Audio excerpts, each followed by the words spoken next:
Everybody, we're in Indianapolis, Indiana. We're outside the Vogue in front of a graffiti wall. I got Pepe from Kyng.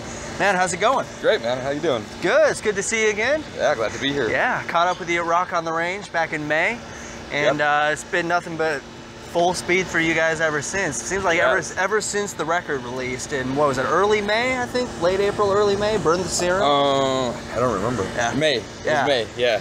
Yeah, Burn the Serum, the new record. Sophomore release for you. Yep. How has it been touring on this record so far? It's been great so far. We got to do all those festivals in the summer, which was awesome. We did some shows with Crowbot, which is really fun, and Antemortem. Nice. And now with Black Label Society, which has been great. We're having a blast. And after this, we go out with Blackstone Cherry. Nice. And then Chevelle.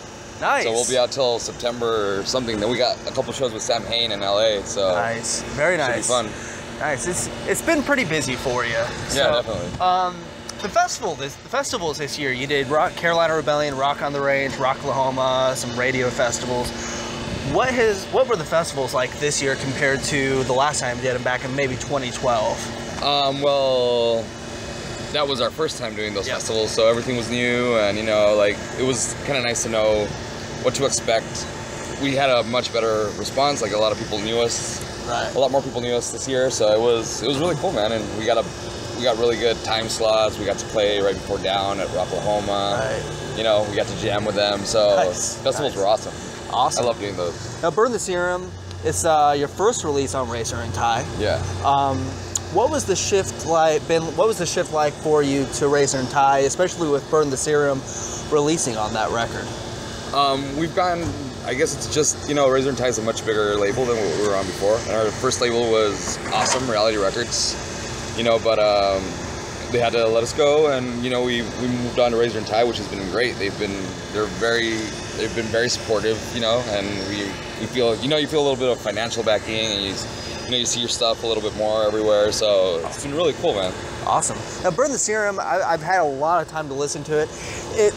The first record, Trampled Sun, it seemed a lot more raw than Burn the Serum does, I think. It's definitely more raw. A lot more rough. Burn the Serum sounds a lot more crisp. Yeah. Talk about what it was like writing that record for you. What it was like writing? Well, it was a lot of there was a little bit of pressure to finish it. We had a time span, a time frame to work. So it was different than on Trampled Sun, because Trampled Sun we had all the time in the world. We weren't signed to a label or anything, so we were just writing, and we changed songs after months of after having written them. And Burn the Serum was it was kind of like just go. And Eddie, he hashed out a ton of riffs, a ton of ideas, and we just jam them out in the rehearsal studio, for hours and hours a day, and that's basically what it was like, We worked with a producer for Burn the Serum, Jim Rhoda, and a great engineer, Andrew Olekel, so that's why the sound, it doesn't sound as raw as Trampled Sun, Trampled Sun, we did it in pieces, basically. Whenever we got money to record, we'd go to a studio, record, and then, we'd record drums and then record vocals somewhere else, stuff like that. Awesome. Now, when you got the engineers and the producers and everyone contributing, does it take a little bit of the stress on, or does it add a little bit of stress to the process, especially when you go into record and mix and all that stuff? I mean, I don't know if I'd say it adds or takes away stress. It adds, it adds another point of view, which can sometimes be good and sometimes be bad. You might have differences of opinion on certain things. But I mean, with Jim and Andrew, it was great. We really wanted to trust their instincts. They're great musicians, and they know a lot about music. So it was one of those we had to let go a little bit of the control that we felt we had over the music.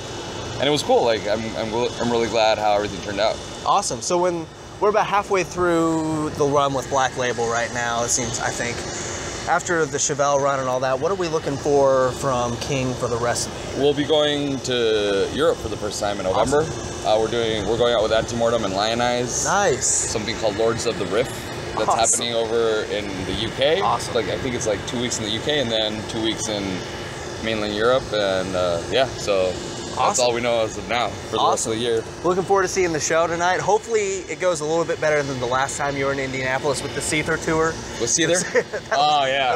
That was a rough show. That was it. But it's expected, man. I know we're a much different band than Seether. Yeah. It's more fitting bill this time around. Yours, Oh, dude, it's Black been great. Label, Yeah, it's woven been more. great. For sure.